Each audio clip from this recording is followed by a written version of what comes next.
Bienvenidos a un nuevo episodio del podcast El Cafecito Latinoamericano, tu pausa para un cafecito con las últimas noticias de la región. Seguramente en los últimos días escuchaste o viste algo sobre lo que está pasando en Nicaragua, un país donde las alarmas democráticas están más encendidas que nunca. Daniel Ortega, quien lleva más de 15 años en el poder, acaba de impulsar una nueva reforma constitucional que no solo lo mantiene en el mando, sino que impide cualquier freno a su poder. ¿Cómo entender lo que está pasando en Nicaragua? ¿Qué significa esta reforma para el futuro político del país y de su gente? ¿Cómo llegó a este punto de autoritarismo extremo? Y por último, ¿tiene la comunidad internacional algún rol para frenar esta deriva autoritaria? Yo soy Clary. Yo soy Fede. Y somos dos politólogos argentinos interesados y apasionados por la política latinoamericana. Por eso, si te interesa conocer lo que pasa en nuestra región de forma clara y precisa, y también mientras ocurren los hechos, te invitamos a suscribirte a nuestro canal del Cafecito Latinoamericano en YouTube. Ahora sí, busca tu cafecito, que estamos por comenzar. La política es el arte de lo posible. Instaurar un gobierno de emergencia espejo donde toda Latinoamérica se ve. En Honduras lo del golpe de Estado. Pues gracias, pueblo boliviano. Propiese. No hay plata. Disolver la Asamblea Nacional. Brasil acima de tudo.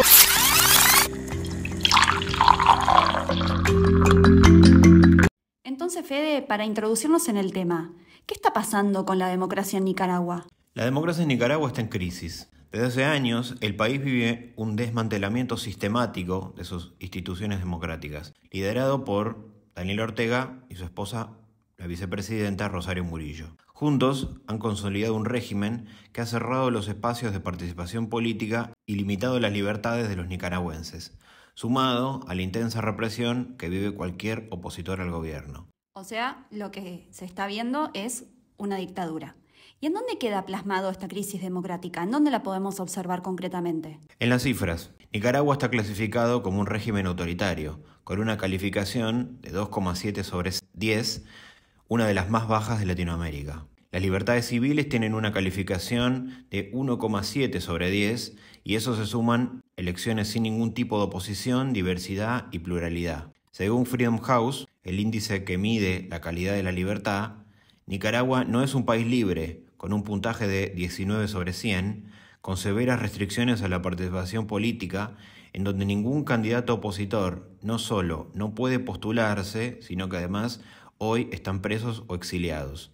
Además, tienen fuertísimas restricciones a la libertad de prensa, de expresión y de asociación, en donde se han censurado a medios de comunicación, escritores reconocidos y hasta sacerdotes que critican el régimen. Todos ellos o están presos o fueron expulsados del país, y a muchos incluso se les quitó la ciudadanía nicaragüense. Además, otros más de 200.000 nicaragüenses han salido al exilio y más de 1.500 presos políticos fueron reportados entre 2018 y 2024, y muchos de ellos torturados. Y lo mismo sucede cuando analizamos el Estado de Derecho o la transparencia, ¿no? Sí, Nicaragua se encuentra en los últimos lugares de América Latina en términos de transparencia, con un presidente que prácticamente no tiene ningún control o límite a su poder y con una justicia completamente politizada.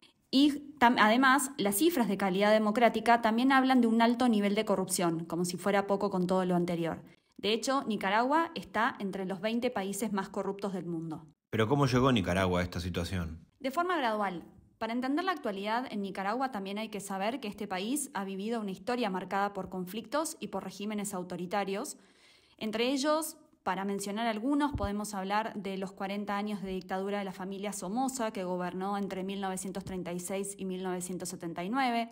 También la revolución sandinista de 1979, justamente liderada por Ortega. Y en la década de los 80, Nicaragua atravesó una guerra civil entre los sandinistas y los llamados los contras, apoyados por Estados Unidos. Y esta guerra civil devastó al país y polarizó la política nicaragüense.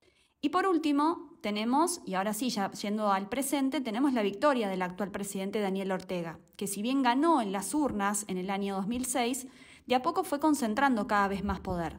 Una vez que llegó a la presidencia, Ortega comenzó a controlar las instituciones del Estado, cooptando aliados en el Poder Judicial, en el Congreso y en el Consejo Supremo Electoral.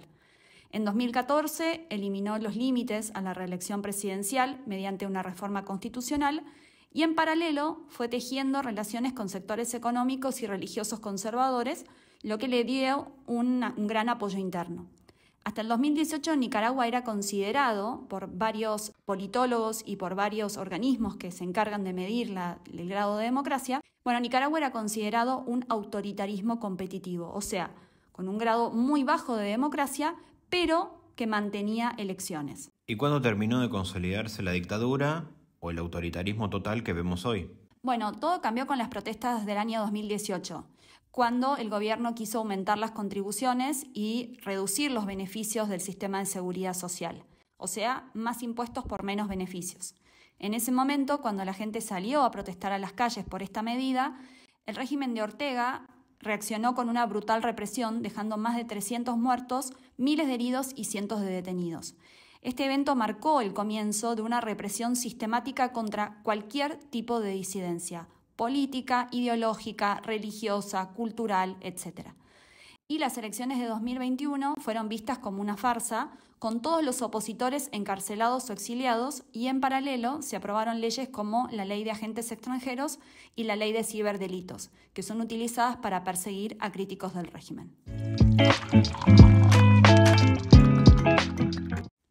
Y entonces, Fede, yendo a la actualidad, ¿qué pasó en los últimos días en Nicaragua que este país volvió a ser noticia? En los últimos días el régimen de Ortega y Murillo intensificó su estrategia autoritaria al proponer una reforma constitucional que, de aprobarse, algo que por supuesto va a terminar pasando, va a consolidar aún más su control sobre Nicaragua y va a debilitar cualquier posibilidad de oposición política o alternancia en el poder. Algo que hoy ya es prácticamente imposible porque los opositores, como ya dijimos, están presos o exiliados y cualquier actividad política tiene que ser validada o autorizada o ser afín al régimen de Ortega y Murillo.